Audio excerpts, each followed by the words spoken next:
Well, thank you, Lee, for that very kind introduction, and hi to Jim and Anne.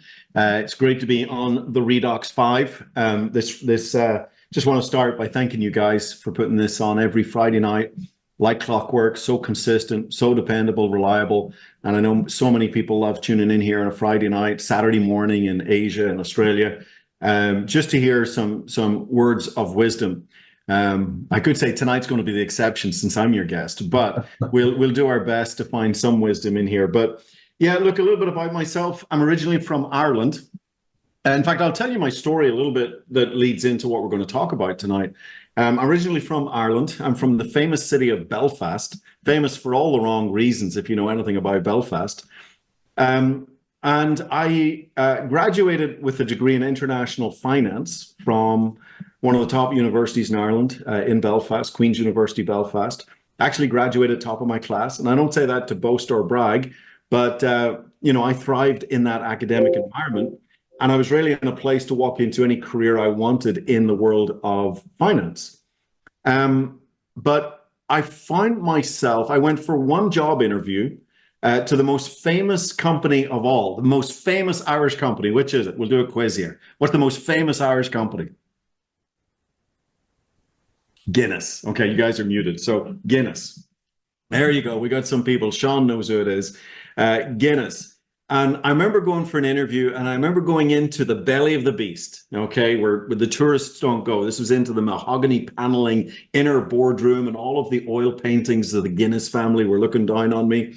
And I remember I had a great resume. I also am a classically trained musician. I've done a lot of travel. So my resume was really good. And of course, I had this wonderful degree. And the interviews, this was like the third round of interviews for Guinness. And I'm sitting there and I feel this churning in my stomach, this nauseous feeling in my gut. And I remember them saying to me, well, thank you very much for your time here. Do you have any questions for us? And I'll never forget, this is my first job interview. I remember putting my hands on the table, pushing the chair out, standing up, and walking out of that interview saying, no, I think we're just about done here. And I knew at that point that I was psychologically unemployable. I was 22 years of age, but I just knew that my future wasn't, for the next 40 years, wasn't clocking in and clocking out, working for somebody telling me what to do and telling me what I'm worth. Now, I hadn't figured out the term psychologically unemployable yet, but that was the feeling I had in my gut. And so I put on a backpack. I traveled the length of Africa. I was teaching classical flute at the time to kids to make some money. And I traveled the length of Africa. I traveled 17,500 miles, 22 countries, saw and did amazing things, sat with the mountain gorillas in the Virunga Mountains on the Uganda-Congo border. I microlighted over Victoria Falls, climbed Kilimanjaro. Again, saw some really cool things and really great experiences. But I went there to find myself, to figure out, what do I want to do with my life? I don't want to work in a cubicle in a bank. I know that. I don't even want to work for Guinness. I know that. What do I want to do with my life? And I couldn't figure it out. I came back more confused than I left. So I got on the academic treadmill and I started a master's in international finance at my old university. And then something happened. One of those moments in life where the fork in the road. And I was given a book by probably the most successful businessman I knew at the time, who ended up becoming my father-in-law, still is my father-in-law. And he had been approached with a little business that he had no interest in. But he'd been given a book, and he passed this book on through my wife, Tanya, and said, hey, have Alan read this book. It might be something of interest to him. And it was a little book called The Boom Business of the 90s. This is it. Okay, it's 96 pages long. And I remember reading this book, 96 pages long, and I was absolutely blown away. This little book introduced me to the business model of network marketing. And here I am in the middle of a master's in finance in a fantastic university with people so excited about their careers. But this little 96-page book impacted me so deeply that that week I walked in and resigned from my master's in finance. And I said, this is what I want to do. I want to become a network marketing professional. And I realized in this little 96-page book that this book was teaching me principles of wealth creation, how to become wealthy. Whereas my degree in finance and my master's was teaching me how to look after other people's wealth. And so that was the beginning of my journey and my entrance into the network marketing business model through a little 96-page book. So there you go. There's a little background and beginning of the story. That had to be hard. You know, did that challenge your ego? No. No? No, I was so glad to get out of there. I remember walking into the Masters and just that smell of the lecture theater. And again, I had a different feeling in my gut. It wasn't psychologically unemployable. It's like, this isn't what I want to do with my life. And so this little book saved me. These 96 pages, it was, you know, I love the poem, Robert Frost, The Road Less Traveled. I had the courage to take the road less traveled. I had the courage to go to Africa. I had the courage to do other things. You know, courage is an important thing. All you need is one moment of courage, by the way. You need just a second of courage, which allows you to step out of your comfort zone into your miracle zone, where truly life happens. And it's interesting. It's interesting that all through your formal education, you never had an inkling that this was even out there. Oh, not a clue. Not a clue. And what did your mom and dad say, Alan? What did your mom and dad say? I was so fortunate. My dad was always so supportive of me. I think he thought I was a little crazy, but he was always so supportive of me. And for that, I will be always, always grateful. My dad was always supportive of my entrepreneurial journey.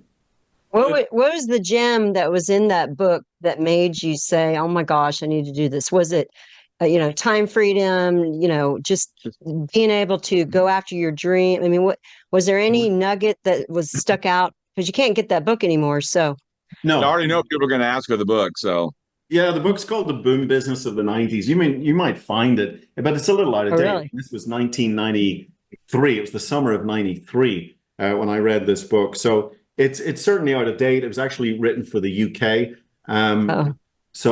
But I'm actually in the process of creating a video that takes some of the concepts in this book and some other concepts that are much more up to date. And we'll be launching that business model video here in the next couple of weeks because I really am passionate about the industry of network marketing. I think it's very much misunderstood.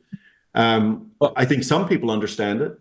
People that are successful in the business model understand it, but I think a lot of people misunderstand it. And so there's room here maybe on this call that we can address some of these misunderstandings. Yeah. Well, the initial thing was that you had a friend, your future father-in-law, reach out to you and share something with you. That's kind of the beginning of how this whole thing works. It's people caring for others. And he came across something he really thought you would have an interest in. So he cared about you. Either that or he's trying to get rid of you. I don't know. Could have been either. Well, I think at the time I'd come back from Africa and I was waiting for my master's to start. And he gave me this book. So the company I was associated with was selling water filters. That was the company that this kind of was connected to. And at that time, that was kind of a cutting edge idea. Everybody was poo-pooing water filters. There's nothing wrong with your tap water. Today, I don't know anybody that drinks tap water. So that was a technology back, 30 years that was ahead of its time. Today, everybody's drinking filtered water or bottled water. And so he was really more thinking, well, Alan can make some money selling water filters. He was so busy doing what he was doing. He wasn't looking for another business. But I didn't read the book. I'm not a big reader. Thank goodness for Audible. I'm not a big reader. And so the book actually sat there and he kept saying, hey, has Alan read that book? Has Alan read that book? And so Tanya, my girlfriend at the time, finally says, please just read that book so that I can tell my dad you've read it. Just out of respect for my girlfriend's father, I then read the book. And it was the only book I've ever read from cover to cover in one sitting. Only book I've ever read. I could not put it down. I just realized this is what I want to do. And, people are excited. They want to know the name of the book. What got me in that book was the concept of leverage. Yeah. I'd never been taught the concept of leverage before. Now, Now, you call that the great equalizer, right? I mean, the leverage part, because you're either going to go work for yourself, by yourself, or for somebody else giving you a paycheck. But you kind of call that the great equalizer, correct? Well, it is. So if you imagine, let's take, I think some people on here might be familiar with Robert Kiyosaki's. Okay, everybody's asking the name of the book. Here we go. One last time. And the author is Francis The Hitching. Boom Business of the 90s here, and it's written by Francis Hitchings. It is very out of There you date. go. Okay, but that was my little book that changed my life. Okay, so there's another book written here, Robert Kiyosaki. I got these two books with me for this call. Robert Kiyosaki, The Business School for People Who Like Helping People, and this is a book on network marketing. And in this book, Robert Kiyosaki, for those that are familiar with him, he wrote the book Rich Dad, Poor Dad. And he developed this idea, if I can show it here, of the cash flow quadrants. And I think a lot of people are familiar with the cash flow quadrants. If you imagine a big plus sign, and up in the top left, you've got an E that stands for employee. Okay, you're an employee. You got a boss. Somebody's paying you to do a job. You're exchanging time for dollars. Okay, even if you're a brain surgeon working for a hospital, you're still an employee. You're just exchanging more time, or sorry, you're exchanging your time for more dollars than the employee in McDonald's. You can exchange $500 an hour, but you're still exchanging time for dollars. And so below that, on the bottom left, you've got S. That's self-employed. But most self-employed businesses are like one-man shows. I used to own a web development company, and I was a one-man wrecking crew. I basically just employed myself, okay? So the S quadrant is actually the toughest quadrant because you don't really have leverage. You're just working for yourself, by yourself, and you don't have the safety net of an employee being part of a bigger company. It's actually really tough being in the S quadrant, okay? But the goal is to move over to the right-hand side of the page where you've got the B quadrant, which is the business owner, and below that is the investor quadrant. Now, what's the difference between the E and the S, the employee, okay, and the self-employed, is they typically don't have any leverage. They're literally exchanging their time for dollars, okay? On the right-hand side of the page, the B and the I quadrant, you've got leverage.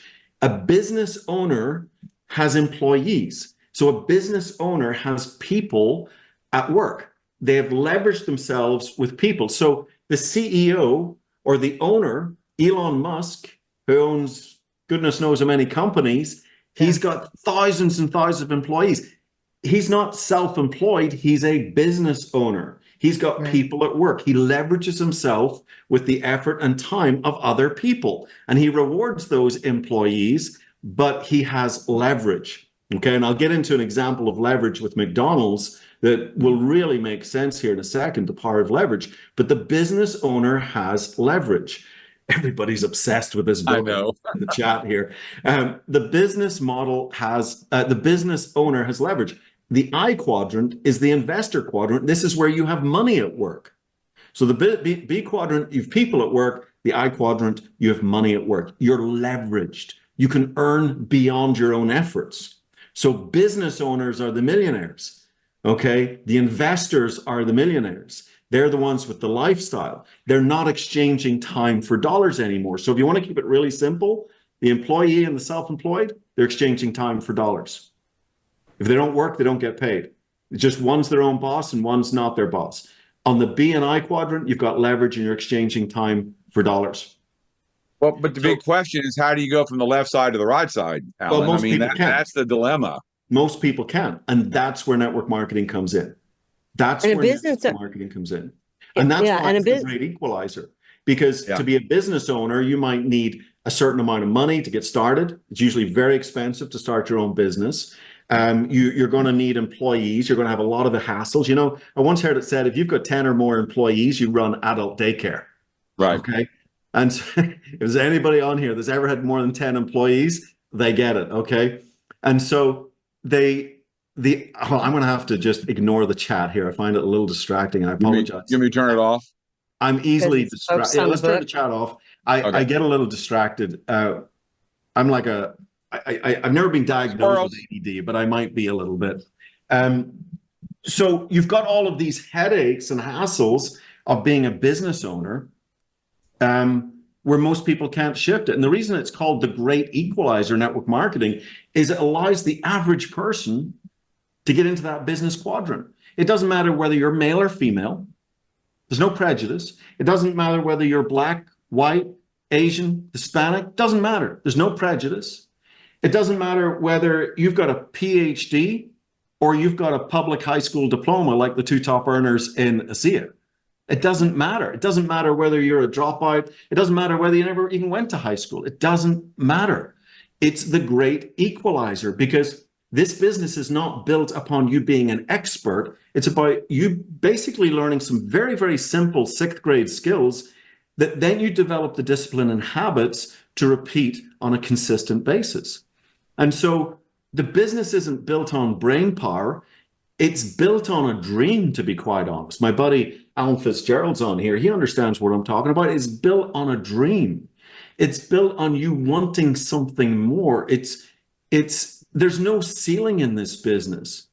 And so one of the challenges people have with it, in fact, is they've forgotten how to dream. They're so conditioned to a paycheck that they forget that when you open up a place of unlimited potential, like, who do I want to be? What do I want to have? What do I want to do with my life? And time and money are no object. Most people haven't even thought about that question. But that becomes a very real question when you enter the network marketing space, where you now enter the B quadrant, the business owner quadrant, but without any of the hassles, without any of the headaches of traditional business. That is the magic of this business model. It allows you to be the CEO of your own massive organization, but without the headaches and hassles that the average CEO has. So going back to your story, did you start to lose the ability to dream? Were you starting to get frustrated? No, I've always been a little different. Well, I know that, but did you start to lose the ability to dream that you're going to, I know you were starting the company, if I'm not mistaken, that's what brought you to the country, to USA. You were starting your own company, and you were working like crazy, last one to get paid, one of the owners. And how did that work out? I mean, you tried. Well, I think, so to me, there's a push and a pull in life. And when I talk about the dream is the pull. The dream is like, what do you want? What do you truly want to achieve? Like, travel is a great place to start. We live in a global village. There's so much opportunity to go see the world. I think I'm at 65 countries now in the world that I've seen, and I'm just getting started. I mean, this is a beautiful blue marble that we're living on. And to not have an opportunity to go and have adventures in this beautiful world is crazy. So, I mean, to me, that's even just the beginning place to kickstart the dream. Where do you want to go? Where do you want to see? Have you been to Ireland? When people find out I'm from Ireland, they go, oh, my great-grandmother comes from Ireland and my last name's O'Shaughnessy. And, I'd love to go to Ireland someday. It's on our bucket list. And these are 70-year-olds I'm talking to. Oh, it's on our bucket list. And I go, why have you never gone? And it's always time or money. Yeah. It's always time or money, because the traditional employee, self-employed mechanism has you locked in exchanging time for dollars. And it's so hard to escape. But network marketing allows you to escape it. One of the beautiful features of the network marketing business model is you can work it part-time. You can weave it into the busiest of schedules. So for me, well, I was going to just say, so there is this pull. If you imagine your dream is like what pulls you towards it, you're being pulled towards that dream. It's something that you want, okay? And certainly the more emotionally attached you can get to that dream, the more likely you're going to be pulled towards it. But what I've actually discovered is the push can very often be the biggest motivator of all. And what I mean by the push, and I know you and Jim and Ann, you can relate to this. The push is when you're literally clinging on to the edge of the cliff with your toes. Mm-hmm. Oh, yeah. Like, one more step back and you're falling off the cliff. You're financially embarrassed. You're about to lose your home. you're about to, whatever it is to you, okay? Everybody's story is different. And you're literally clinging on to the edge of the cliff with your toes. And I find myself to be in a place like that in 2008, 2009. I was newly married, about a year and a half married. I had a one-year-old daughter, and I had started I had a business partner and myself had a financial services company in Denver, Colorado. And when you're trying to get it, this was a traditional business. I was back in the B quadrant, and I'll explain why I left network marketing if we have time here, and I'll explain now why I came back. But this was a traditional business, traditional overheads, traditional employees, all of the headaches. And I was last to get paid. And I was literally living on fumes. I was financially embarrassed. I brought my wife out from Ireland to live the American dream with me. She had a very successful 15 years as an elementary school teacher. My wife, Tanya, is a very, very gifted teacher, particularly with young children. And I brought her out to live the American dream with me, and it was turning into the American nightmare. And so when Asea crossed my path, I was actually looking for a health technology for my father. My father had a pretty serious health challenge at that time. And I had said to him, I'm going to go and find the most powerful health technology I can find. And I am a big believer in, again, the power of, if you want to call it the power of prayer or the power of intention backed by emotion. But within 5 days of starting that search, I heard about the molecules of Asea. There was nothing online. I had to fly to Salt Lake City to meet the original founder, Vertus Norton. I met the original group of scientists that had cracked the code and achieved what science said was impossible.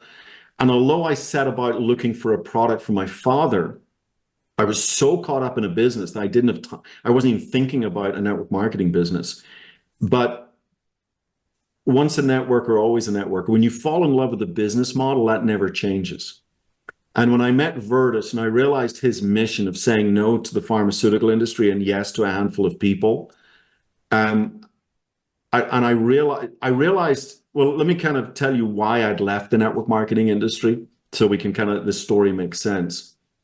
I loved the business model, but I came to a place around 2000, 2001, 2002, around then, I came to a place where I realized I didn't like all the companies in the business model. And I think this is another mistake that people make. They confuse the business model itself, the mathematics of the business model, with the personalities and some of the gangsters in the business model. You know, every profession has good and bad. Correct me if I'm, Lee, my dad was a dentist. So, you know, you and my dad are great dentists, but there's bad dentists out there as well. There's a few of them out there, okay? I bet you've met a few. There's good doctors, bad doctors, you know? I even heard a rumor there's good lawyers and bad lawyers, you know, who knows? There's bad politicians and, no, we'll leave it there. So yeah, we'll leave that one alone. There's good and bad in every industry. There's good teachers, bad teachers. And so I had enough sense to realize my bad experiences with some companies, they were mismanaged. They went on a business. They didn't keep their promises. They overhyped their product. They changed formulas, all of these things that can happen in a business. I didn't walk away.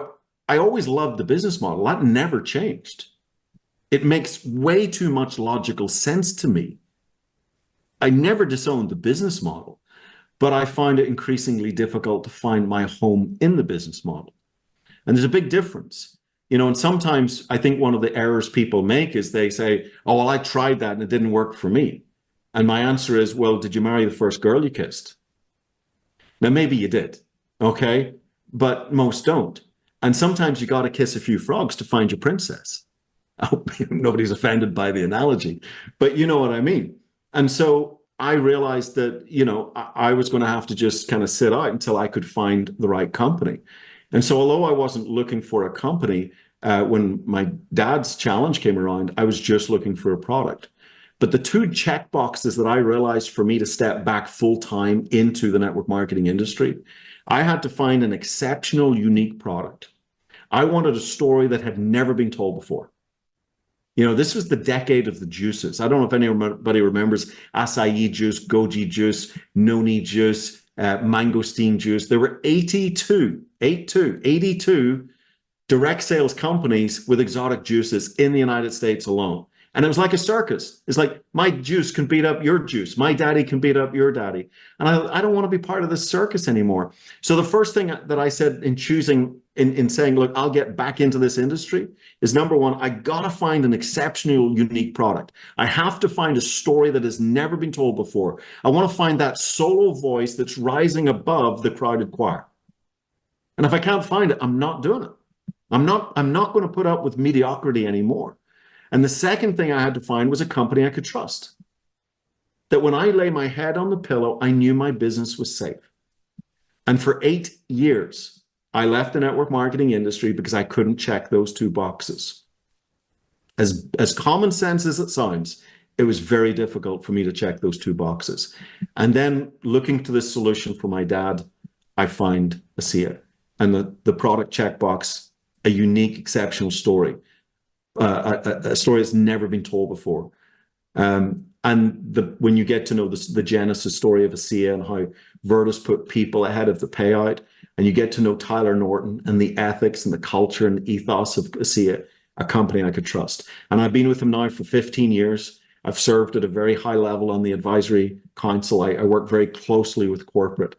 And this is a bunch of men and women of true integrity and principles, because leadership comes from the top down. We build this business from the bottom up, but leadership comes from the top down. And when you understand the heart and soul of a Tyler Norton, a Virtus Norton, a Scott Aldred, when you understand the leadership, you realize who Asea is. And in 15 years, they've never broken their word to me once, not once. And so I feel, this is where my home has been. But those were the two things that I was looking for: exceptional, unique product and a company I could trust. But what's amazing was just to finish the story. So I'm going really long here, but I was really in a place where I was financially embarrassed, and I had this push. So my success really came from the push away from the edge of the cliff. And maybe there's some people listening that they feel they're hanging on by their toes on the edge of the cliff. And I got to work, and I wasn't chasing a Lamborghini or a mansion. I was just trying to push away from the edge of the cliff. But within 10 months, I was able to change my life financially with this business. But I worked hard. I don't want to pretend I didn't. I worked hard. I had to weave it into a very, very busy schedule. I was working anywhere from 12 to 16 hours a day, putting the financial services company together. I couldn't just walk away from my business partner. And so for the first 4 months, I had to really weave my Asea business into the cracks of the day. And you can do that here. You can work really smart. It's not even a home-based business anymore. It's now a phone-based business. So it's so simple. I don't care how busy you are. My first year in this business can take every excuse away from everybody. Yeah. Because I got a laundry list of the reasons why I shouldn't have succeeded. But you can have every reason not to do this business. All you got to do is find the one reason to do it. And that can either be the push away from the cliff, or it can be the dream that's pulling you. That you're emotionally connected to, but you got to find that one good reason. We all have hundreds of reasons why it won't work, why we can't do it. That's not important. Find the one good reason that it has to work. Hey. So I don't have the numbers in front of me. Jim, help me out here a little bit. But I'd like to get in a little bit later. Remind me just to talk about a leverage example in McDonald's. But I always say that network marketing allows the average person access to 3 very powerful forms of income. There's leveraged income, earning beyond yourself. There's residual income, earning over and over and over again. And then there's global income, where you can literally build a business around the world that never sleeps, a 24/7 income, okay? So what we're focusing on here really is the residual aspect of this income. And, I am a big fan of chiropractors, a great chiropractor here in Dallas. And he had to get his hip replaced. And while he was out for 7 weeks. And guess how much money he made while he was out for 7 weeks? I can tell you. $0. But did his expenses stop? Nope. His rent was still there. His insurance was still there. All of his, other things that would go into his costs were still there. And so I often say, we have residual bills. Why not at least have residual income that matches the residual bills? I mean, to me, that's the starting place. If you do nothing, you just sit in a chair for a month, you do nothing. What bills come in? What bills keep coming in? That's your residual bills. To me, it makes sense to at least match that with a residual income. Okay, at least let them take care of each other. The beautiful thing about us is not only because we are paid on product consumed, and if that's a good product, then people they get results, they like it, they reorder it. And so we're paid on product consumed and product reordered and product consumed and product reordered. I've been paid many, many times, every single month for 15 years. I remember talking to a lady back in May 2009, June 2009, July 2009, had great results with the product. They've ordered the product every single month. What's 15 years times 12? I haven't done the math. Someone could do that, but that's how many times I've been paid. So I do the work once, but keep getting paid. And so this introduces this concept of residual income. So Jim, remind me of the numbers. If you want to make, if you want to make, say, an average return, 5% interest. I own rental properties here in Dallas. I'm lucky between huge property taxes and insurance and everything else. You're lucky to squeeze 5% return out of a property. Okay.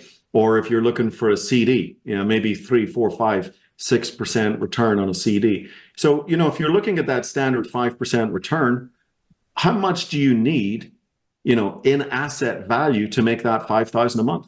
You got the number, Jim? Not to mention the headaches that go with it. If you had $1 million at 6%, that's $60,000 a year or $5,000 a month. So which is easier? Is it to build a $5,000 a month in network marketing, or go save an extra $1 million and find that 5-6% safe interest? But residual income even goes beyond the asset value, because, and by the way, we do have a willable, sellable asset. I could sell my business. I could find someone out there in the network market that wants to buy a very mature, very successful business. I have a willable asset. Okay. Now, an asset is typically, and this is really ballpark, but valued at what, 3 to 5 times the annual income, just as an approximate guide. Okay. So if you're making $1 million a year, well, let's bring it down. You're making $100,000 a year, and you've got an asset. It could be worth $300,000, $500,000 to actually sell it. Okay. Just as a rule of thumb. But I also have a business that if something happens to me, I mean, we live in a crazy world. I'm flying all over the place. You ever been out there driving recently and everybody's texting on their phones? Okay. So some nut job head straight into me and they're texting on their phone and I'm gone. Guess what? My business, the income keeps coming in for my wife and my kids. I'm not worried about that, because my income stream, I don't have to show up to keep earning. And even if something happened to my wife and myself, the asset is transferred to my children, and they now receive the income that keeps coming in. And I'll never forget Tyler Norton, and this is a really important point when it comes to choosing a company. The single most important thing in choosing a company are the people behind the company. It's not the product, because you can have the best product in the world, but idiots running the company. And it'll go out of business. And I'll never forget Tyler Norton saying to me, he says, Alan, I will not consider this business a success until your children are getting an income from Asea. In other words, Tanya and I are dead and gone. And hopefully that's at least a few decades ahead of us. But that's true legacy income. Now, a lot of the industry and a lot of people don't think in terms of legacy. They think in terms of what can we do right now? What about this year, next year? Maybe a 2-year game plan. Maybe, if they're a big thinker, a 5-year game plan. But to start thinking legacy, start thinking in decades. But that's how this company's always been structured, because the ownership, the leadership have been in industries that are over a century old. They don't think in terms of 1 or 2 years. So legacy thinking is really, really important thing to look for in company ownership and company philosophy. But yeah, this is an asset that will continue to pay. and continue to bless my family, even if something happens to me. That's not going to happen to a doctor, to a dentist, you have to rely on pension schemes and other things. I'm not saying not to have those as well, but it's really cool to be able to literally build a legacy residual income that gets to a place where it's no longer dependent on you even still being on planet Earth breathing. That's pretty cool. That's a powerful business model. Well, and that's the beauty of this leverage, as you're talking about, versus that business owner. If he starts off a business and all the headaches and all the time it takes to build it, if he wants to build it to, medium or large or whatever to succeed, it's going to take some time to get to that. And, of course, well, and the failure rate, the yeah. failure rate, Anne, is huge. What is it? 80% of businesses go out of business in the first 2 years. And then of the 20% that survive, it's another 80% go out of business in the next 5 years. The chances of survival out there are really tough. Have you ever been around? Look at the restaurants that are, 1 minute they're there, the next minute they're gone. Right. Not to mention look at the big chains that are closing all over the place. Exactly. And the stress of running that business affects their health, then the burnout or whatever they go through to get to that level they want to be. Here we can make immediate income if of course we're working it hard. And then you talked about, your job interview. I mean, you can't go to your brand new 22 or whatever age somebody's going for a job interview and deciding your paycheck. Oh, I want the sky's the limit. They're going to walk you out. Here you have that ability to get the income dream, whatever that dollar amount is, just by utilizing the tools. I mean, our model is just, it's perfect for anyone of any lifestyle. You truly can get paid what you believe you're worth.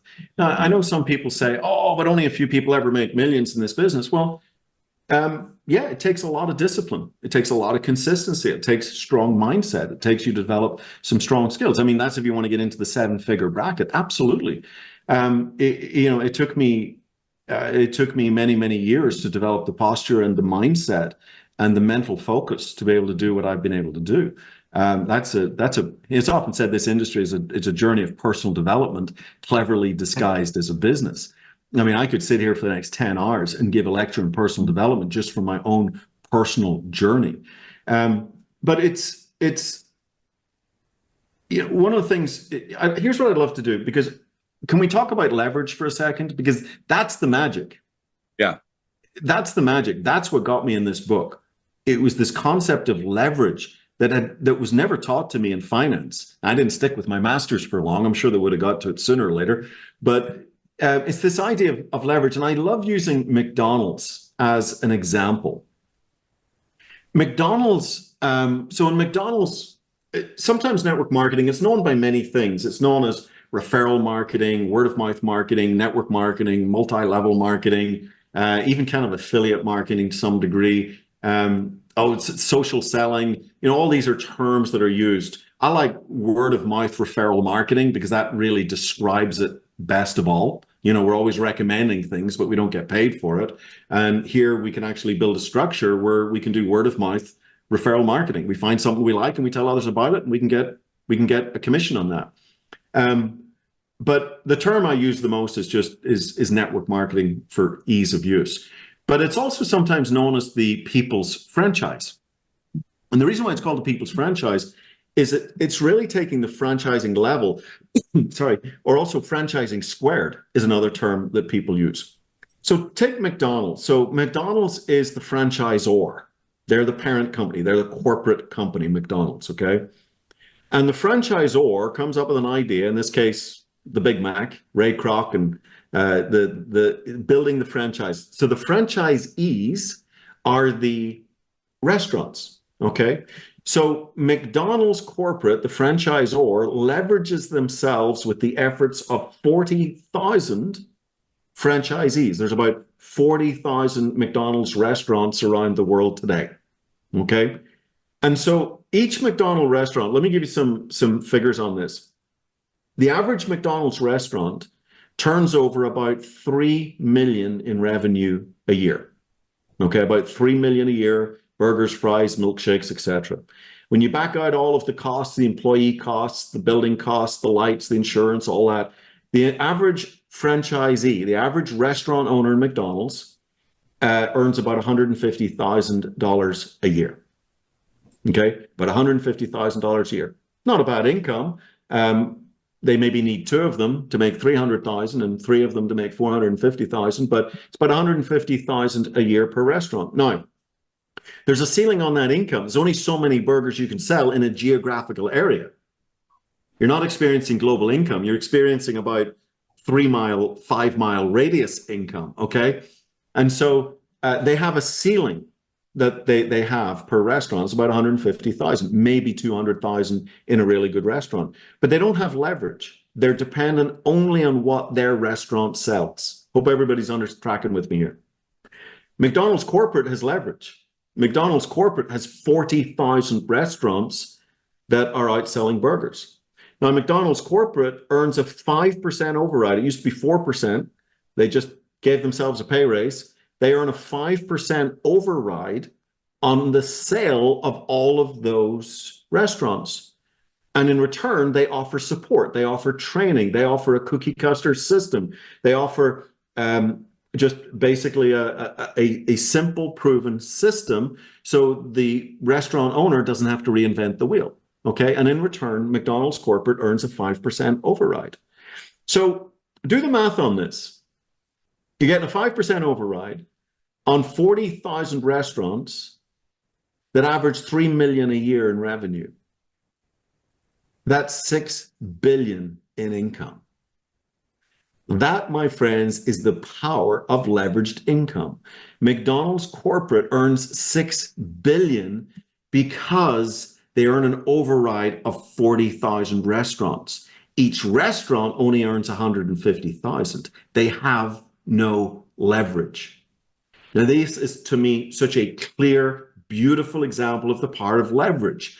And two beautiful statements. They're great statements. One was J. Paul Getty, America's first billionaire. So he knew something about wealth creation. He said, I'd rather have 1% of 100 people's efforts than 100% of my own. You see, the restaurant owners have 100% of their own efforts.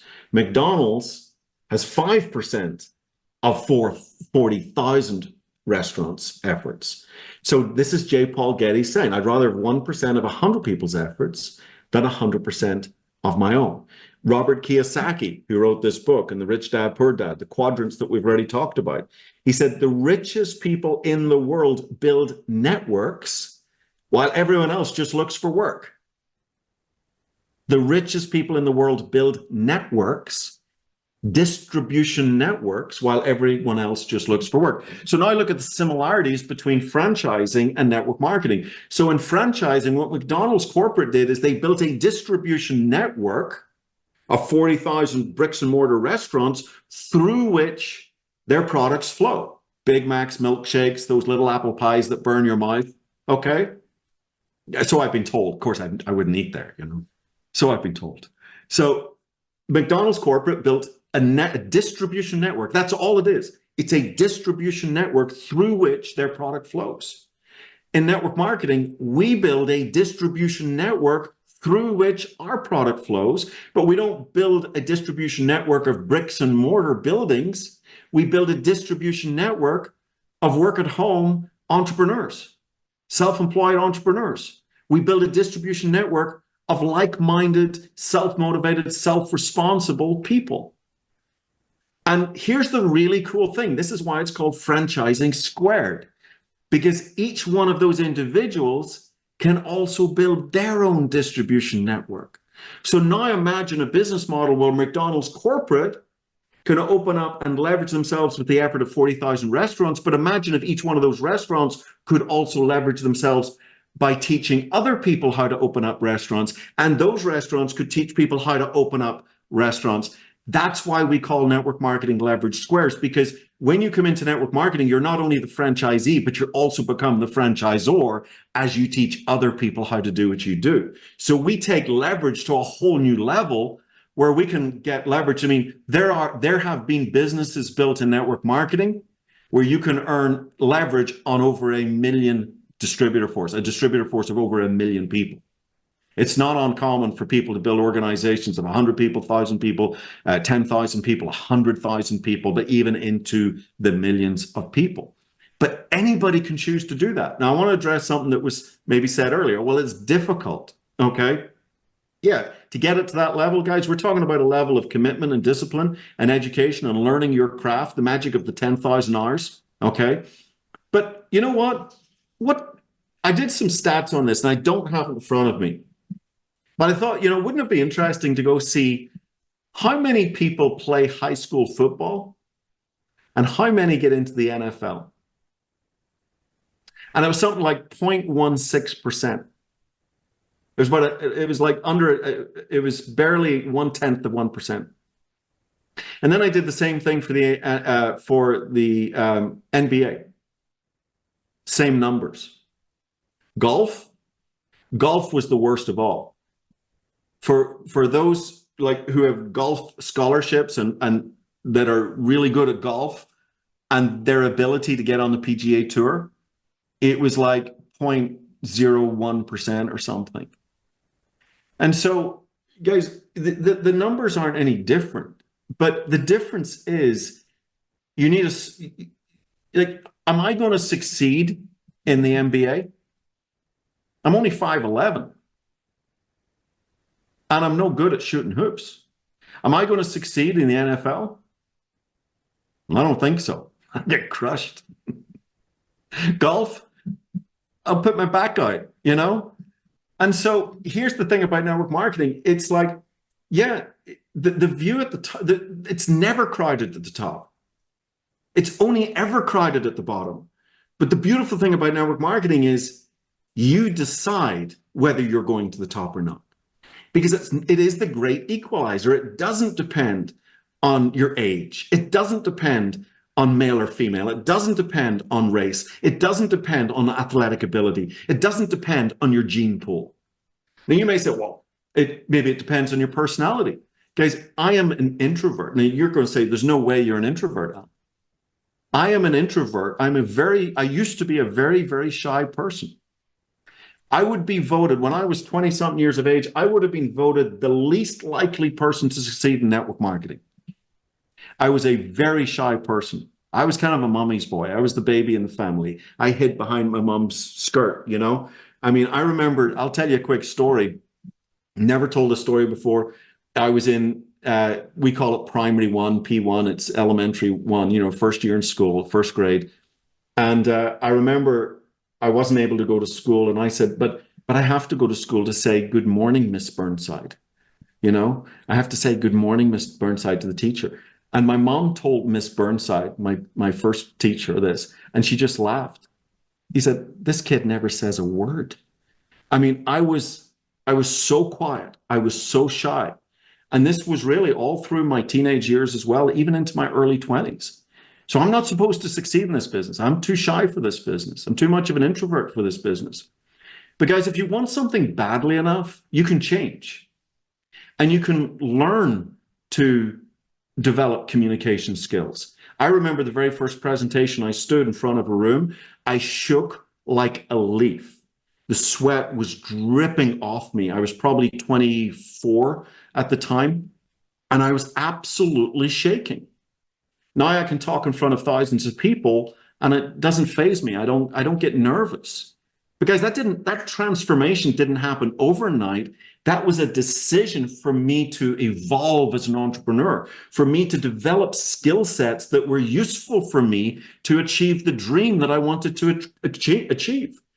So, this idea, we got to take self-responsibility. Network marketing is not a business for victims. Network marketing is a business for people who want to raise themselves above the line and become the victor of their own life. But they're willing to change. You're not a tree. You can move. You can change, So anyway, I'm off in one of my soapboxes here. I apologize. I love what you're saying. Choose your heart. I love that. Choose your heart. Nobody said it's going to be a breeze or a walk in the park, but hey, welcome to life. And I'll tell you right now is the time, people should be looking more than ever for a plan B. I just put $100 of gas in my car for the first time ever in the United States. Now, I've done it a few times in Europe where things are much, much more expensive out there. But I've never gone into triple digits in the United States. I mean, I'm not like driving a 10-liter truck or something, you know? Look, things are getting expensive. People are getting squeezed.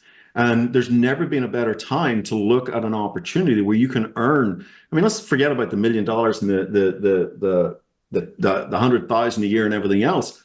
Look, an extra $500 a month can change a family's life. You know, I read once that the average home goes into foreclosure because a family's $500 a month short every month. Now, it might be a little higher now. Maybe it's $600, $700, $800, maybe $1,000, but they're short every single month. And that then just becomes the straw that breaks the camel's back. You know, one of our great leaders, Debbie Wetzler, you know, this business, she was able to make enough to save her home as a single mom and keep a roof over herself and her daughter's head. It wasn't about becoming a millionaire back then. Now she's a member of our $1 Million Earners Club. But back then it was about just making that payment to keep the roof over the head. This, you know, it really is the most astonishing business model, and the time has never been better for this business model. Yeah, I mean, I get very passionate about it. You know, I'd love to, maybe we're at the top of the hour, so I guess we got to close this down. I'm just getting warmed up, but I guess we got to close it down a little. But I was doing a meeting. I want to share this with you. I was doing a meeting with up in it was Boulder, Colorado, up near Colorado University. And I was doing a presentation up there. And at the end of it, and my presentations were kind of, first half, I'd talk about the product, the breakthrough, the lives changed. The second half, I'd talk about the business model and the income potential. And I remember this naturopath coming up to me and saying, "Oh, that was an interesting presentation, but I think you're just all about the money." And I said to him, "That's interesting. Let me ask you, how many people's lives do you think you could impact with this technology? If you choose to take this technology into your naturopath business, how many lives do you think you could impact?" And he says, probably, you know, 100, maybe 200 people. I said, that would be amazing. That would be 100, 200 people's lives changed for the good. This technology can have a profound impact. We know it impacts every system, every organ, every function of the body. That would do a lot of good. I said, but because I built a team, because I built a distribution network, because I leveraged myself, I have changed tens of thousands of people's lives around the world. And back then I didn't have realredoxresults.com, but you know, that's just that's not even a scratch on a scratch on a scratch of what has happened because of building that distribution network. There's stories on there, and there's stories out there that I will never hear. Or maybe I'll hear one day and I trace it back and go, gosh, you know, I spoke to someone who spoke to someone who spoke to someone, spoke to someone, spoke to someone. Mm-hmm. And I remember I was in Australia. I was in Perth. No, it wasn't Perth, it was Melbourne. I was in Melbourne, and a guy called Greg caught me in the bathroom of all places. And he goes, I got to tell you my story. And I said, well, can I wait a minute? And we finally got talking, and he tells me a story where he had seizures and these incidences for so long. He'd lost his driver's license, and he couldn't even hold his babies on his knee as a parent, and all of these challenges. And this technology was introduced into his life. And to cut a long story short, he's got his driver's license back.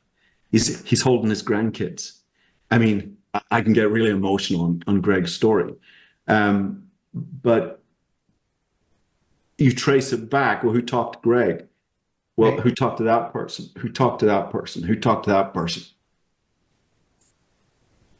And when you realize it comes back to you, having a moment of courage and opening your mouth and stepping out of your comfort zone into the miracle zone, Greg's the miracle. Yeah. Now, did I get paid for creating that? Yes, I did. But what's wrong with that? What's wrong with that? Isn't that a beautiful thing, to make a living while making a profound difference in people's lives? I have to put food on the table. I've got to put a roof over my kids. Hopefully got some left over to have some great memories and, you know, have some lifestyle. But we all have to make a living in life. I can't think of a better way to make a living than transforming people's lives at the profound level that we do with our Redox technology. I believe that the Asea dollars that we earn are in fact the most valuable dollars you can earn because they represent lives changed. And that's why I love doing what I do. My noble purpose is to transform lives both physically and financially, harnessing the power of this breakthrough and opportunity. Here's the reality. So the pyramid selling thing comes up. And so what is pyramid selling? A lot of people don't really know what pyramid selling is, and they're not to be faulted for that because it's actually quite a murky, muddy area. The challenge is pyramid selling companies masquerade as network marketing companies. Okay. And so they will call themselves network marketing companies, but they're in fact pyramids. So what is the difference? And I want to start, I actually have a quote here. I wanted to read this. The US Securities and Exchange Commission website, investor.gov, okay, investor.gov, here's a quote. Pyramid scheme promoters may go to great lengths to make the program look like a business, such as a legitimate multi-level marketing program. So the US government recognizes that network marketing is a legitimate business model, and it's different to pyramid schemes. So that's the starting place. The United States government recognizes there is a difference. One is legitimate. Network marketing, multi-level marketing is legitimate. One is not. So the question now is, okay, what is the difference? Okay. And it really comes down to, is there a genuine product being moved into the marketplace? Or is the product just fluff? Is it just smoke and mirrors as an excuse to funnel money around? To pass the money around, okay? Is there a genuine product? Is there, are people rewarded for getting customers? Are all the rewards just purely on recruiting associates? So it's interesting in Asea, you know, are we a genuine product? I mean, do I need to even go there? I mean, $1 billion in sales, university studies, I mean, thousands, tens of thousands of anecdotal stories and testimonials of what this product's done for people, reorder rates going back 15 years. You don't reorder a product that doesn't work. Our highest commissions in our compensation plan are actually for customers, for us finding customers, people who are not associated with our business model. So that's what you're looking for. You're really looking for, does it have a strong product that has real value in the marketplace? And are there genuine customers? Or is the product just smoke and mirrors to kind of hide what's really going on, which is just really a recruitment of other people? The other thing, there's some other things like, do you get paid on membership fees? Is there a membership fee to join? Very often pyramid sales, there's going to be a membership fee. Well, our membership fee is $40, but we earn 0 commissions on that $40. Okay. Other traits of pyramids is you got to buy a lot of stock. It's about moving a lot of widgets, a lot of made up product, you know, thousands of dollars very often. Well, in Asea, actually, the way our compensation plan is written is you actually can make $1 million a year and never purchase any product yourself, because you can qualify, you can activate your position with customer purchases. And so you actually don't have to buy any product yourself. Now, we recommend people buy the product because we're in the business of word of mouth marketing, and you're going to be more successful marketing a product, moving a product that you believe in yourself. You know, I often joke, I wouldn't buy a Mercedes from a guy driving a BMW.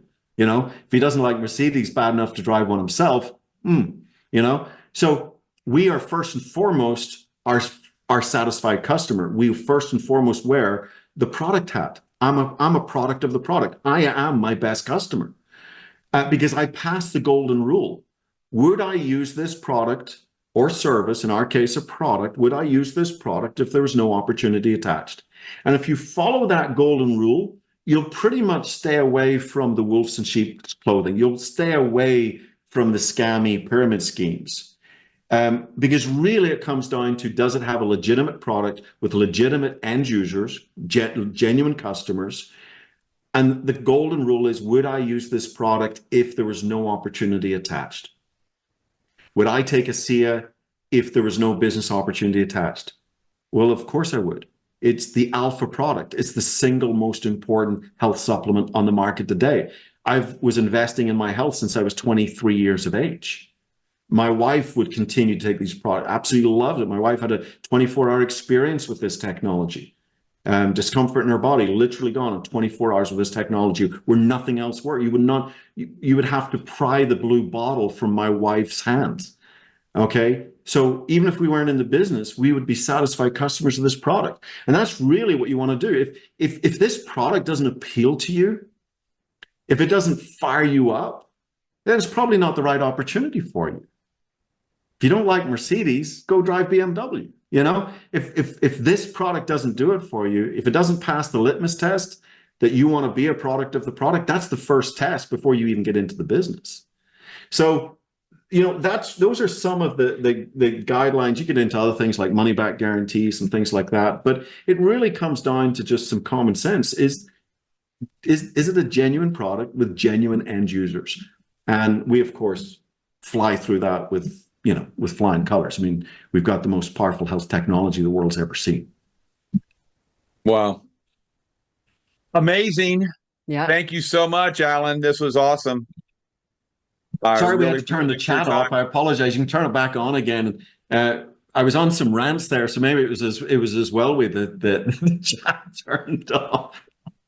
And it's such an exciting time to grow Asea, especially with the 9 initiatives starting tomorrow. So there's really no excuse for people to start. Well, hey, listen, if you allow me 60 more seconds, we are in a really exciting time. I've watched this company 15 years, and we have gone from, our foundational stages up to, a really solid 170 million a year. And just been very transparent, with COVID and stuff like that and lockdowns, and we were growing really, really well. And then we kind of just stabilized. Now, a lot of companies have fallen off a cliff. We've stayed really strong. We're very, very strong. Why? Because we have a very strong customer base. Okay. That's the backbone of our business. So very, very strong. But we are kicking into gear a set of initiatives, and this is only the first set of initiatives. I can't say any more, but June 1st, tomorrow, it's our first set of initiatives that are really going to kick us into the second phase of growth. And I truly believe this second phase of growth will take us to $500 million and beyond. And so I want you to think about this.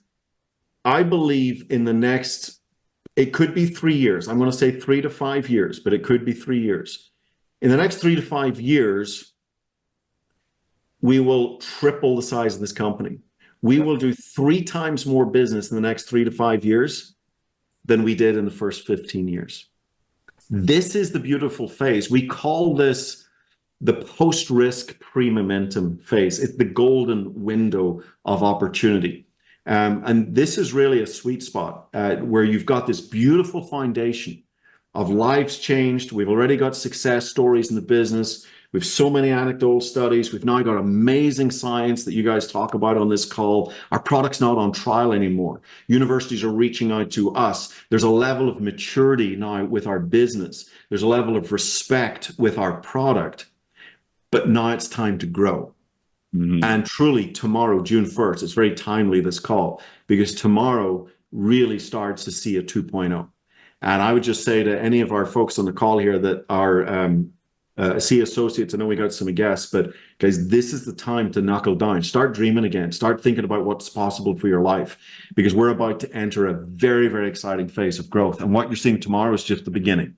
And so I'm fired up. I'm more excited today than I ever have been in my 15-year career.